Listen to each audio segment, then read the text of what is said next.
this here is flame weeding. I literally just grabbed a propane tank. Don't know how much this one costs. I stole it from my dad. And then just one of these large propane torches. I got this one on Amazon for like 50 bucks. I'll put a link below for this one. And then you just connect them things. Whether you're doing raised garden beds or in-ground beds, market garden style beds, this thing is clutch.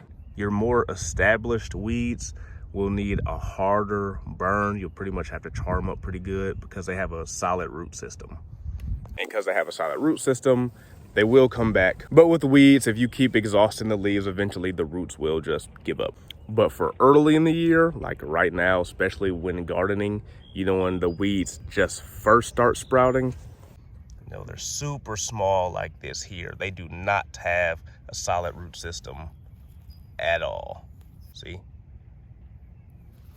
This is when the flame weeder really shines. Because the heat is so high and those little weed seedlings that are so delicate, it takes a superficial burn on them. I mean, you saw how I was brushing over it with the fire just then. Very superficial. Once those leaves get too damaged, it doesn't have a solid enough root system to recover. So again, you just gotta hit it real quick. It is staling the bed, it's sterilizing the bed. It's killing all those, either the weed seeds that are on the surface or the seedlings that have already germinated. This time of year, pretty much all the little weed seedlings have already sprouted and germinated. They always start out looking really harmless, but as time goes on, you look away for one day and look back and boom, your bed is overtaken with weeds. Y'all already know it. Now, the first day when you first do it, it may not look like it did anything because they'll still be pretty green unless you burn them up real bad.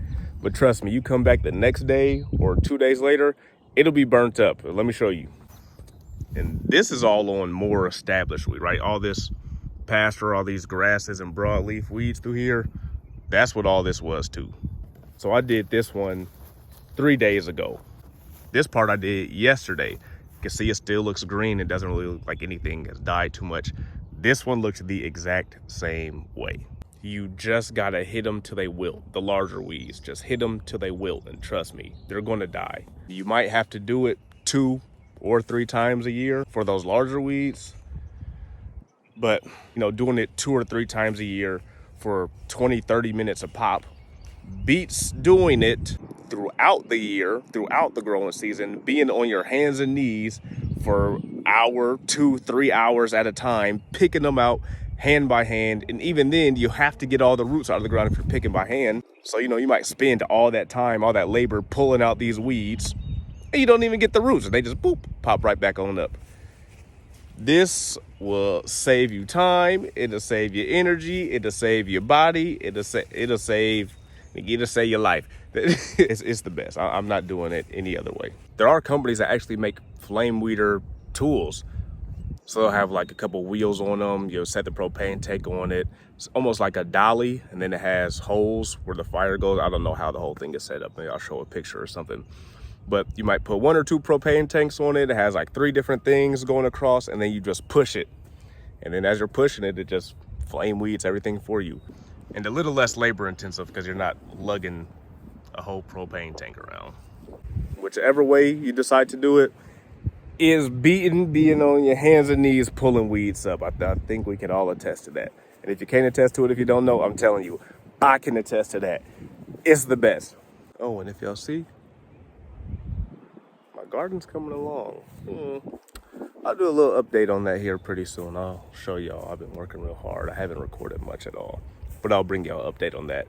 Anyway, hope that helped. Hope that sparked some ideas. Hope that sparked some change. Hopefully y'all want to try that out. I'm telling you, it works. But until next time, again, I'll show you that update on what all I have going on out here at the garden area and the orchard. But until then, thank you. Appreciate you. If you liked the video, then you can go ahead and like the video, comment, subscribe, questions, anything you may want to see in the future, all that jazz. Hit me up. Let me know what you think. Until next time, I'll catch y'all. Peace.